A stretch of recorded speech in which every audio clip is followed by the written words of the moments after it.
सीता मन बसिया सूक्ष्म रूप धरिसिय दिखाव विकट रूप धरि लंक जराव भीम रूप धरि असुर संवारे लाए रघुबन कीनी बहुत बड़ाए तुम मम प्रिय भरत सम भाई दास बदन तुमरो यश गावे श्रीपति कंठ ग्रह तुम्हारे तेते राम दुबारे तुम रखवारे हो तन आज्ञा बिनु पैसारे सब सुख लहे तुम्हारी शरणा तुम रक्षक काहू को डरना आप न तेज समारो आपे निकट नहीं आवे महावीर जब नाम सुनावे नासे रोग हरे सब पीरा जपत निरंतर हनुमत वीरा संकट से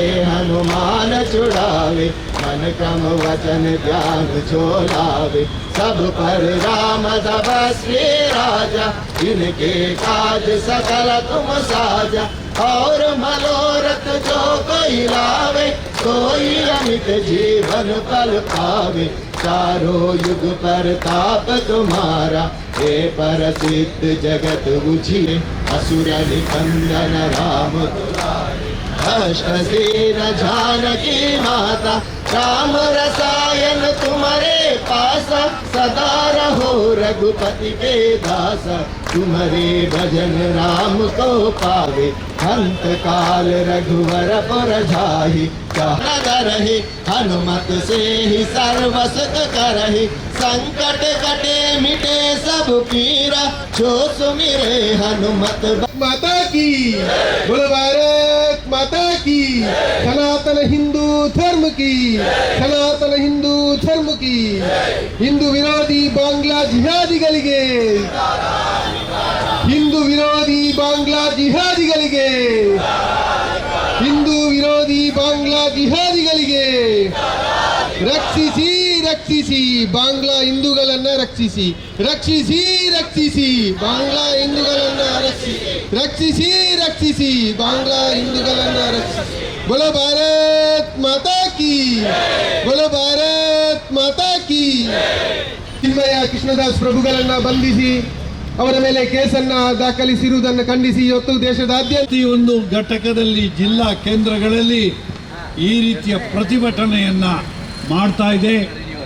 ವಿನಾಕಾರಣ ಬಂಧಿಸಿದಂತಹ ಇಸ್ಕಾನಿನ ಹಿರಿಯ ಸ್ವಾಮಿಗಳನ್ನ ನಿಶ್ಶರ್ತವಾಗಿ ನೀವು ಬಿಡುಗಡೆಗೊಳಿಸಬೇಕು.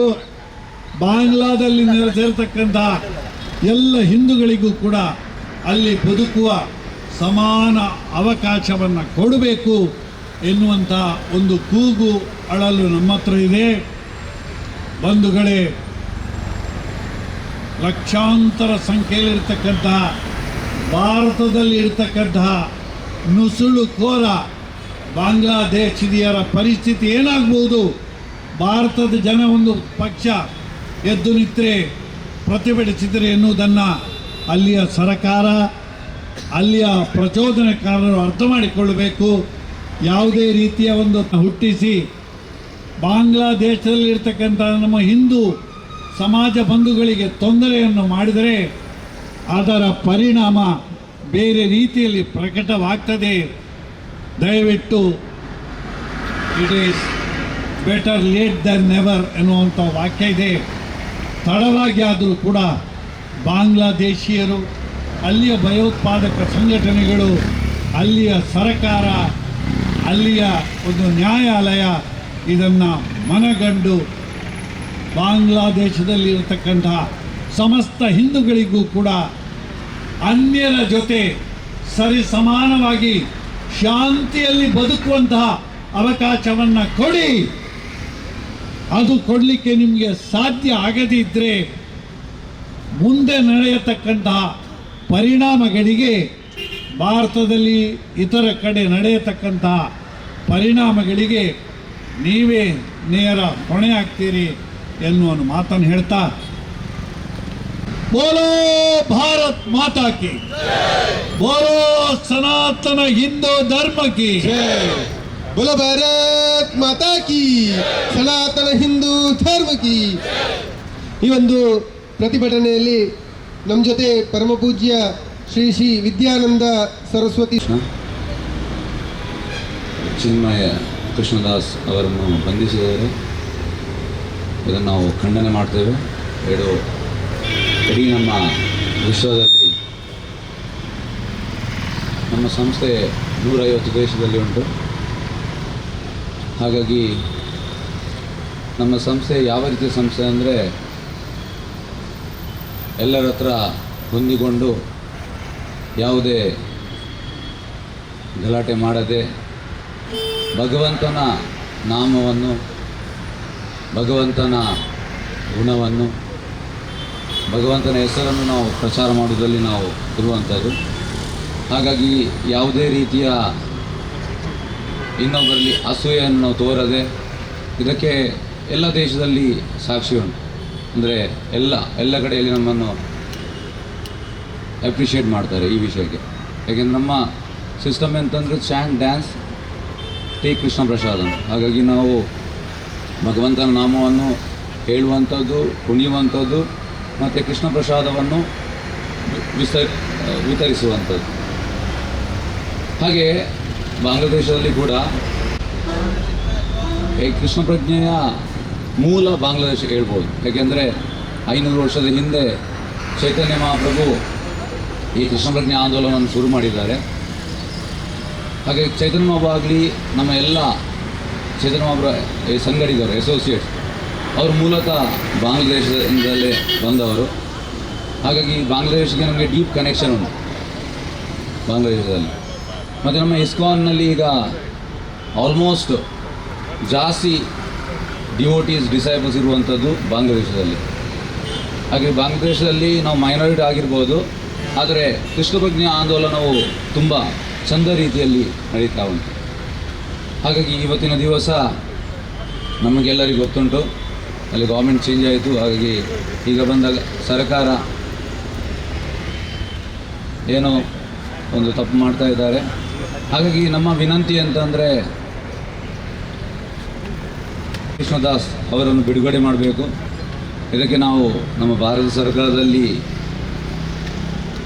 ಇದನ್ನು ಅಪೀಲ್ ಮಾಡಿದ್ದೇವೆ. ಹಾಗಾಗಿ ಭಾರತ ಸರ್ಕಾರ ಇದಕ್ಕೆ PM ಆಫೀಸ್ ನಮಗೆ ತುಂಬ ಸಹಕಾರ ಮಾಡ್ತಾ ಉಂಟು. ಹಾಗೆ ಒಳ್ಳೆಯ ರಿಸಲ್ಟ್ ಬರ್ತದೆ ಕೂಡ ನಮಗೆ ನಂಬಿಕೆ ಉಂಟು. ಯಾಕೆಂದರೆ ನಾವು ಮಾಡುವಂಥ ಕೆಲಸ ಭಗವಂತ ನಮಗೆ ಅದಕ್ಕೆ ಖಂಡಿತ ಅಂತ ಹೇಳುವಂಥದ್ದು ಸಹಾಯ ಮಾಡ್ತಾನೆ ಅಂತ ನಮಗೆ ಪೂರ್ಣ ನಂಬಿಕೆ ಉಂಟು. ಹಾಗಾಗಿ ಈಗ ನಮ್ಮ ವಿನಂತಿ ಅಂತಂದರೆ, ಚಿನ್ಮಯ ಕೃಷ್ಣದಾಸನ್ನು ನೀವು ಬಂಧಿಸಿದ್ದೀರಿ. ಹಾಗೆ ಬಂಧಿಸಿದ ಕಾರಣ ಎಂತ ಅಂದರೆ ಫ್ಲ್ಯಾಗನ್ನು ಹಾಸ್ಟ್ ಮಾಡಿದ್ದಕ್ಕೆ. ಸ್ಯಾಫ್ರನ್ ಅನ್ನೋದು ಇಟ್ ರೆಪ್ರೆಸೆಂಟ್ಸ್ ಧರ್ಮ ಮತ್ತು ವೈರಾಗ್ಯ, ರಿನೌನ್ಸಿಯೇಷನ್. ಹಾಗಾಗಿ ಏನು ಕಾರಣವಿಲ್ಲದೆ ಬಂಧಿಸುವಂಥದ್ದು ಅದು ಸರಿಯಾದ ರೀತಿಯಲ್ಲ. ಹಾಗಾಗಿ ನಮ್ಮ ವಿನಂತಿ, ಕಳಕಳಿ ವಿನಂತಿ ಅಂತಂದರೆ ಆದಷ್ಟು ಬೇಗ ಅವರನ್ನು ರಿಲೀಸ್ ಮಾಡಿ. ಮತ್ತು ಖಾಲಿ ಬಾಂಗ್ಲಾದೇಶದಲ್ಲಿ ಹಿಂದೂಗಳು ಮಾತ್ರ ಅಲ್ಲ, ಕ್ರೈಸ್ತರು, ಬುದ್ಧಿಸ್ಟರು ಎಲ್ಲ ಮೈನಾರಿಟಿ ನಾವಿದ್ದೇವೆ 8%. ಹಾಗಾಗಿ ಎಲ್ಲರಿಗೂ ಅಲ್ಲಿ ಬದುಕುವಂಥ ಒಂದು ಅವಕಾಶವನ್ನು ನೀವು ಕೊಡಬೇಕಂತ ನನ್ನ ವಿನಂತಿ. ಹರೇ ಕೃಷ್ಣ. ಬೇಕಾದಂಥ ಒಂದು ದುರಂತ ಇವತ್ತು ಬಾಂಗ್ಲಾದೇಶದಲ್ಲಿ ನಡೀತಾ ಇದೆ. ಹಿಂದೆ ಕಾಶ್ಮೀರದಲ್ಲಿ ನಡೆಯಿತು, ಬೇರೆ ಬೇರೆ ಭಾಗದಲ್ಲಿ ನಡೀತಾ ಬಂದಿದೆ. ಇವತ್ತು ಭಾಳಷ್ಟು ಜನ ಹಿಂದೂಗಳು ಬಾಂಗ್ಲಾದೇಶದಲ್ಲಿ ಸಂಕಷ್ಟದಲ್ಲಿದ್ದಾರೆ. ಎಷ್ಟೋ ದೇವಸ್ಥಾನಗಳ ನೆಲಸಮ ಮಾಡುವಂಥ ಪ್ರವೃತ್ತಿ ಅಲ್ಲಿ ಇವತ್ತು ನಡೀತಾ ಇದೆ. ಇಸ್ಕಾನ್ ಸಂಸ್ಥೆ ಅನ್ನೋದು ಇಡೀ ಸಮಾಜದ, ಇಡೀ ಜಗತ್ತಿಗೆ ಶಾಂತಿ ಮತ್ತು ಸೌಹಾರ್ದ ಮತ್ತು ಮಾನವೀಯತೆಯನ್ನು ಪ್ರತಿಬಿಂಬಿಸಿದಂಥ ಒಂದು ವಿಶಿಷ್ಟವಾದಂಥ ಸಂಸ್ಥೆ.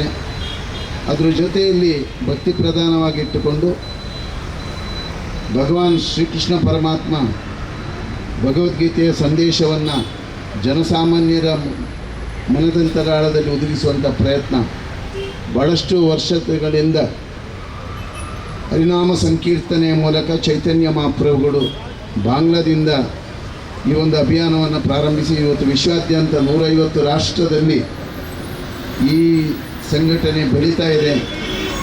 ಅದರ ಭೋಜನವನ್ನು ಶಾಲೆಗಳಿಗೆ, ವಿದ್ಯಾರ್ಥಿಗಳಿಗೆ ಉಣಪಡಿಸುವಂಥ ಎಲ್ಲ ಕಾರ್ಯಕ್ರಮಗಳು ನಿಯೋಜಿತವಾಗಿ ಭಾಳ ಶಿಸ್ತುಬದ್ಧವಾಗಿ ನಡೀತಾ ಇರತಕ್ಕಂಥ ಒಂದು ವಿಶಿಷ್ಟವಾದಂಥ ಸಂಸ್ಥೆ. ಈ ಸಂಸ್ಥೆಯ ಪ್ರತಿಪಾದಕರಾದಂಥ ಬಾಂಗ್ಲಾದಲ್ಲಿರ್ತಕ್ಕಂಥ ಕೃಷ್ಣದಾಸ್ ಸ್ವಾಮಿ ಪ್ರಭು ಸ್ವಾಮೀಜಿಯವರನ್ನು ಮೊನ್ನೆ ತಾನೇ ಬಾಂಗ್ಲಾದೇಶದ ಸರ್ಕಾರ ಮತ್ತು ಅಲ್ಲಿಯ ದುಷ್ಟ ಬುದ್ಧಿಯ ಕುತಂತ್ರಿಗಳಿಂದ ಅವರನ್ನು ಬಂಧಿಸುವಂಥ ಒಂದು ಪ್ರಯತ್ನ ನಡೆದಿದೆ. ಇಡೀ ಜಗತ್ತು ಎಚ್ಚೆತ್ತುಕೊಳ್ಬೇಕು ಇವತ್ತು. ಯಾಕಂದರೆ ಇಸ್ಕಾನ್ ಇಡೀ ಲೋಕಕ್ಕೆ ವಿಶ್ವಶಾಂತಿಯನ್ನು ಬಯಸಿದಂಥ ಒಂದು ಉತ್ಕೃಷ್ಟವಾದಂಥ ಸಂಸ್ಥೆ ಅದು. ಅದರ ಜೊತೆಯಲ್ಲಿ ಮಾನವೀಯತೆಯನ್ನು ಸಾರಿ ಬೆಳೆಕೊಂಡು ಬಂದಂಥ ಒಂದು ಸಂಸ್ಥೆ. ಇಂಥ ಸ್ವಾಮೀಜಿಯವರನ್ನು ಬಂಧಿಸುವಂಥ ಪ್ರಯತ್ನ ಮಾಡಿದಂಥ ಬಾಂಗ್ಲಾದ ಸರ್ಕಾರ ಇರ್ಬೋದು. ಇವತ್ತು ಬಾಂಗ್ಲಾದೇಶದ ಎಷ್ಟೋ ಜನ ಪ್ರಜೆಗಳು ಬೇರೆ ಬೇರೆ ಭಾಗದಲ್ಲಿದ್ದಾರೆ. ಕರ್ನಾಟಕ ರಾಜ್ಯದಲ್ಲಿ, ಉತ್ತರ ಪ್ರದೇಶದಲ್ಲಿ, ನಮ್ಮ ದೇಶದ ಬೇರೆ ಬೇರೆ ವ್ಯಾಪ್ತಿಯಲ್ಲಿ ಅವರು ಇವತ್ತು ಜೀವನೋಪಾಯಕ್ಕೆ ಬಂದಿದ್ದಾರೆ. ಅವರೆಲ್ಲರೂ ಅರ್ಥ ಮಾಡಿಕೊಳ್ಬೇಕು. ಅದರ ಜೊತೆಯಲ್ಲಿ ಅವರು ಬಾಂಗ್ಲಾ ಸರ್ಕಾರಕ್ಕೆ ಒತ್ತಡವನ್ನು ಹಾಕಬೇಕು. ಇದರ ಭಾಳಷ್ಟು ಅವಶ್ಯಕತೆ ಇದೆ. ಇಲ್ಲದಿದ್ದರೆ ಮುಂದಿನ ದಿವಸದಲ್ಲಿ ಈ ದೇಶದಲ್ಲಿ ಬಾಂಗ್ಲಾದೇಶದಿಂದ ಬಂದಂಥ ಜೀವನೋಪಾಯಕ್ಕೆ ಬಂದಂಥ ಎಲ್ಲ ಜನರಿಗೆ ಕಷ್ಟದ ದಿನಗಳು ಮತ್ತು ಇಡೀ ದೇಶದಲ್ಲಿ ಗೊಂದಲಮಯವಾದಂಥ ಪರಿಸ್ಥಿತಿ ನಿರ್ಮಾಣ ಆಗಲಿಕ್ಕೆ ಸಾಧ್ಯತೆ ಇದೆ. ಅದಕ್ಕೋಸ್ಕರ ವಿವಿಧ ಸಂಘಟನೆಗಳ ಮೂಲಕ ಎಚ್ಚರವನ್ನು ಕೊಡತಕ್ಕಂಥ ಪ್ರಯತ್ನವನ್ನು ನಾವು ಇವತ್ತು ಇಲ್ಲಿ ಮಾಡ್ತಾ ಇದ್ದೇವೆ. ನಾವೆಲ್ಲರೂ ಸಂತರು ಒಟ್ಟಾಗಿದ್ದೇವೆ. ಇವತ್ತು ಇಲ್ಲಿ ಸಂತರ ಸಂಖ್ಯೆ ಕಮ್ಮಿ ಅಂತ ಯಾರೂ ಭಾವಿಸೋದು ಬೇಡ. ಸಂತರ ಪ್ರತಿಭಟನೆಗಳು ಅಲ್ಲಲ್ಲಿ ನಡೀತಾ ಇದೆ. ದೇಶ ವ್ಯಾಪ್ತಿಯಲ್ಲಿ ಇನ್ನು ಮುಂದೆ ಅಗಾಧವಾದಂಥ ಉತ್ತರವನ್ನು ಕೊಡಲಿಕ್ಕೆ ಇದೆ. ಇಸ್ಲಾಮೀಕರಣದ ಈ ದುರ್ಬೋಧನೆ ಈ ದೇಶದಲ್ಲಿ ಬೇಡ. ಇಡೀ ಜಗತ್ತಿನಲ್ಲಿ ಲೋಕ ಸಮಸ್ತ ಸುಖಿನೋ ಭವಂತು, ಸರ್ವೇ ಜನ ಸುಖಿನೋ ಭವಂತು ಹೇಳಿದಂಥ ಹಿಂದೂ ಸಮಾಜದ ಉದ್ಘೋಷವನ್ನು ಇಡೀ ಜಗತ್ತು ನೋಡ್ತಾ ಇದೆ. ಇವತ್ತು ಇಸ್ಲಾಂ ರಾಷ್ಟ್ರದಲ್ಲಿ ಎಲ್ಲ ಏನೆಲ್ಲ ಆಗ್ತಾ ಇದೆ ಅನಾಹುತಗಳು, ಅವರವರು ಹೊಡ್ಕೊಳ್ಳುವಂಥ ಪರಿಸ್ಥಿತಿ ಬರ್ತಾ ಇದೆ. ಹಿಂದೂಗಳನ್ನು ಗಮನಿಸುವಂಥ ನೀತಿ ಭಾಳಷ್ಟು ವರ್ಷದಿಂದ ಇಡೀ ಈ ದೇಶದ ಇತಿಹಾಸದಲ್ಲಿ ಭಾಳಷ್ಟು ಆಕ್ರಮಣಗಳು ಹಿಂದೆಯೂ ನಡೆದಿದೆ. ಆದರೆ ಹಿಂದೂ ಎಲ್ಲಿಯೂ ನಾಶ ಆದದ್ದಿಲ್ಲ, ಅದು ಪುನಶ್ಚೇತನಗೊಳ್ತಾನೇ ಇದೆ. ಆದರೆ ಈ ಬಗ್ಗೆ ಇಡೀ ಹಿಂದೂ ಸಮಾಜ ಇವತ್ತು ಯೋಚನೆ ಮಾಡಬೇಕು. ಪ್ರತಿಯೊಂದು ಮನೆ ಇವತ್ತು ಯೋಚನೆ ಮಾಡಬೇಕು. ಮನೆಯಲ್ಲಿ ಇರತಕ್ಕಂಥ ತಾಯಂದರು ಯೋಚನೆ ಮಾಡಬೇಕು. ಇವತ್ತು ಲವ್ ಜಿಹಾದ್, ಮತಾಂತರ, ಇದರ ಪ್ರಭಾವ ಇವತ್ತು ಎಷ್ಟು ಪ್ರಭಾವಿತವಾಗ್ತಾ ಇದೆ ಅನ್ನೋದಕ್ಕೆ ನಿಮ್ಮಲ್ಲಿರತಕ್ಕಂಥ ಒಗ್ಗಟ್ಟಿನ ಕೊರತೆ, ಭಿನ್ನಮತದ ಕೊರತೆಯನ್ನು ಬಿಟ್ಟು ಎಲ್ಲರೂ ಹಿಂದೂ ಸಮಾಜದ ಮನಸ್ಸು ಒಂದಾಗುವಂಥದ್ದು ಭಾಳಷ್ಟು ಅವಶ್ಯಕತೆ ಇದೆ. ಈ ನಿಟ್ಟಿನಲ್ಲಿ ಆ ಪ್ರಯತ್ನವನ್ನು ತಾವೆಲ್ಲರೂ ಮಾಡಬೇಕು. ಇವತ್ತು ಇಸ್ಕಾನ್ ಸಂಸ್ಥೆಗಾದಂಥ, ಸ್ವಾಮೀಜಿಗಾದಂಥ ಒಂದು ತೊಂದರೆ ಅಲ್ಲ ಇದು. ಇಡೀ ಹಿಂದೂ ಸಮಾಜಕ್ಕೆ ಆದಂಥ ದೊಡ್ಡ ತೊಂದರೆ. ಇದರ ಬಗ್ಗೆ ಎಲ್ಲರೂ ಎಚ್ಚೆತ್ತುಕೊಳ್ಬೇಕು. ಸಂತರು ವಿಶ್ವದ ಕಲ್ಯಾಣವನ್ನು ಬಯಸುವವರು, ವಿಶ್ವಶಾಂತಿಯನ್ನು ಬಯಸುವವರು, ವಸುಧೈವ ಕುಟುಂಬಕ್ಕೆ ಅನ್ನುವಂಥ ರೀತಿಯಲ್ಲಿ ಪ್ರತಿಪಾದನೆ ಮಾಡತಕ್ಕಂಥ ಇಸ್ಕಾನ್ ಸಂಸ್ಥೆ ಅದು. ಇಡೀ ಜಗತ್ತನ್ನು ವಸುಧೈವ ಕುಟುಂಬವನ್ನು ಇಂಥ ರೀತಿಯಲ್ಲಿ ಉದ್ಘೋಷವಾಗಿ ಮಾಡಿದಂಥ ಒಂದು ವಿಶಿಷ್ಟವಾದಂಥ ಸಂಸ್ಥೆಯ ಒಂದು ಸ್ವಾಮೀಜಿಯವರನ್ನು, ಸಂತರನ್ನು ಬಂಧಿಸುವುದು ಅಂತ ಹೇಳಿದರೆ ಇದು ಬಾಂಗ್ಲಾದ ಆ ಸರ್ಕಾರದ ಅಂಧಪತನಕ್ಕೆ ಇದು ನಾಂದಿ ಆಗುತ್ತೆ. ಅದು ಬಾಂಗ್ಲಾದೇಶಿಗರು ನಮ್ಮ ದೇಶದಲ್ಲಿ ಎಷ್ಟೋ ಜನ ಇವತ್ತು ಇಲ್ಲಿ ನಿಶಾಂತಿಯಲ್ಲಿ, ಅಸಮಾಧಾನದಲ್ಲಿ, ಅತೃಪ್ತಿಯಲ್ಲಿ ಜೀವನ ಮಾಡ್ತಾ ಇಲ್ಲ. ತೃಪ್ತಿಯಲ್ಲಿ ಜೀವನ ಮಾಡುವವರಿದ್ದಾರೆ. ಅವರು ತೃಪ್ತಿಯಲ್ಲಿ ಜೀವನ ಮಾಡಬೇಕು, ಅವರು ತೃಪ್ತಿಯಲ್ಲಿ ಬದುಕಬೇಕು ಅಂತ ಇದ್ದರೆ ಬಾಂಗ್ಲಾ ಸರ್ಕಾರ ಯೋಚನೆ ಮಾಡಬೇಕು. ಇಂಥ ನಿಟ್ಟಿನಲ್ಲಿ ಈ ಒಂದು ಪ್ರತಿಭಟನೆ ಇಷ್ಟೇ ಅಲ್ಲ, ಇದು ಪ್ರಾರಂಭದ ದಿವಸದ ಪ್ರತಿಭಟನೆ ಇದೆ. ಇನ್ನು ದೇಶವ್ಯಾಪ್ತಿಯಲ್ಲಿ ಸಂತರು, ಎಲ್ಲ ಹಿಂದೂಗಳು ಒಟ್ಟಾಗುವಂಥ ಅವಶ್ಯಕತೆ ಇದೆ. ಅಂಥ ಸನ್ನಿವೇಶ ಬಂದಾಗ ಇಡೀ ಮಾರ್ಗದಲ್ಲಿ ಕೂತ್ಕೊಂಡು ನಾವು ಪ್ರತಿಭಟನೆಯನ್ನು ಮಾಡಲಿಕ್ಕಿದ್ದೇವೆ. ಮುಂದೆ ಎಲ್ಲ ದೇವಸ್ಥಾನಗಳು, ಮಠ ಮಂದಿರಗಳು, ಭಜನಾ ಮಂದಿರಗಳಲ್ಲಿ, ಎಲ್ಲ ಕ್ಷೇತ್ರದಲ್ಲಿ ದಿನನಿತ್ಯದ ಪ್ರಾರ್ಥನೆ ಆಗುವಾಗ ಇಡೀ ಹಿಂದೂ ಸಮಾಜಕ್ಕಿಂತ ಆಘಾತಕಾರ ಘಟನೆ ಇನ್ನು ಬಾಂಗ್ಲಾದಲ್ಲಿ ಏನು ನಡೀತಾ ಇದೆ, ಈ ಮುಂದಿನ ದಿವಸದಲ್ಲಿ ಇಂಥ ಸ್ಥಿತಿ ಈ ದೇಶದ ಯಾವುದೇ ಭಾಗದಲ್ಲಿ ಆಗದೇ ಇರಲಿ ಅಂತ ಎಲ್ಲರೂ ಭಗವಂತನ ಹತ್ರ ಪ್ರಾರ್ಥನೆ ಮಾಡಿಕೊಳ್ಬೇಕು. ಎರಡನೇದಾಗಿ ಸಂಘಟಿತ ಮನೋಭಾವಗಳನ್ನು, ನಮ್ಮ ದೇವಸ್ಥಾನ, ನಮ್ಮ ಭಜನಾ ಮಂದಿರ, ನಮ್ಮ ಶಾಲೆ ಅನ್ನುವಂಥ ಮನೋಭಾವ ಎಲ್ಲ ಭಾಗದಲ್ಲಿ ನಮ್ಮ ಅನ್ನುವಂಥ ಭಾವನೆ ಪ್ರತಿಯೊಬ್ಬರ ಮನಸ್ಸಲ್ಲಿ ಇದು ದೃಢವಾಗಿ ಬೆಳೆಯುವಂಥದ್ದು ಬಹಳಷ್ಟು ಅವಶ್ಯಕತೆ ಇದೆ.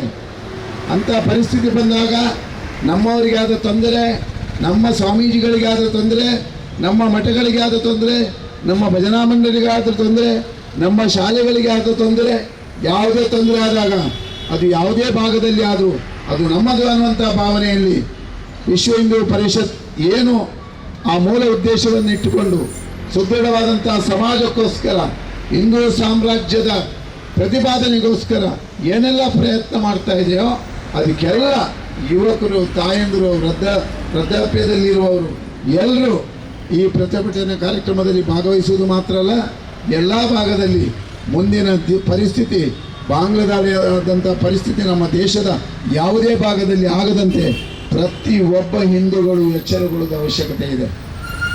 ನಾವು ಯಾವುದೇ ಮತಗಳನ್ನು ಅಥವಾ ಪಂಥಗಳನ್ನು ವಿರೋಧಿಸುವುದಕ್ಕಿಂತ ನಮ್ಮಲ್ಲಿರತಕ್ಕಂಥ ವೈಮನಸ್ಸು, ವೈಪರೀತ್ಯಗಳನ್ನು ಸರಿದೂಗಿಸಿಕೊಂಡು ನಾವು ಸಂಘಟಿತರಾಗಿ ಇದನ್ನು ವಿರೋಧಿಸುವಂಥ ಪರಿಕಲ್ಪನೆಯಲ್ಲಿ ನಾವು ಮುಂದುವರಿಸುವಂಥದ್ದು ಬಹಳಷ್ಟು ಅವಶ್ಯಕತೆ ಇದೆ. ಇವತ್ತು ನಮ್ಮ ದೇಶ, ನಮ್ಮ ರಾಜ್ಯ, ನಮ್ಮ ಪರಿಸ್ಥಿತಿಯನ್ನು ಪ್ರತಿಯೊಬ್ಬ ಹಿಂದೂ ಯೋಚನೆ ಮಾಡಬೇಕಾದಂಥ ಒಂದು ದುರಂತ ಈ ಭಾಗದಲ್ಲಿ ಆಗ್ತಾ ಇದೆ. ಯೋಚನೆ ಮಾಡಿ, ನಮ್ಮ ಮಕ್ಕಳನ್ನು ಮತಾಂತರ ಮಾಡುವಂಥದ್ದು, ಲವ್ಜಿಯಾದಿಯಲ್ಲಿ ತೊಡಗಿಸುವಂಥದ್ದು, ಆಮೇಲೆ ಡ್ರಗ್ಸ್ ಮಾಫಿಯಾದ ಜಾಲವನ್ನು ಪ್ರಚಲಿತವಾಗಿ ಪ್ರತಿಬಿಂಬಿಸುವಂಥದ್ದು, ಇದು ಭಾಳಷ್ಟು ಕಡೆ ನಡೀತಾ ಇದೆ. ಇದಕ್ಕೆ ಕಠಿಣ ನಿರ್ಧಾರವನ್ನು ಇಡೀ ಹಿಂದೂ ಸಮಾಜ ಒಗ್ಗಟ್ಟಾಗಿ ಎಲ್ಲರೂ ಒಂದಾಗಿ, ಇದು ನಮ್ಮ ದೇಶ,